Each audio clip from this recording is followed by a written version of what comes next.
هي عمرها في حياتها ما كانت كده مع اي شخص زي ما انت فاكر. هي لما قالت لك بحبك وبتفضل تقولها لك كتير، او لما بتيجي تدلق عليك فهي اتدلقت عليك انت الوحيد عشان هي حبتك بجد. مش معنى ان هي قالت لك الكلام ده انها قالته لغيرك. مش معنى ان هي بتحبك يبقى انت شايف من وجهة نظرك ومن تجاربك القذرة ان هي عملت كده مع كله. هي على فكرة هي بتحبك وقدرتك انت، فعيبك كراجل ان انت تشوف البنت بتحبك وفي الاخر تسيبها عشان بس مجرد افكار سيئة انت اللي بوظت دماغك بيها بسبب افعالك القذرة في بنات الناس.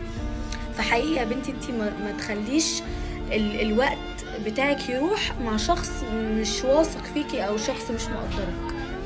اللي ما يقدرش اللي تعمله علشانه ما تقدروش وابعد عنه، لان مفيش حد هيستاهل نظافة قلبك في الزمن ده دلوقتي.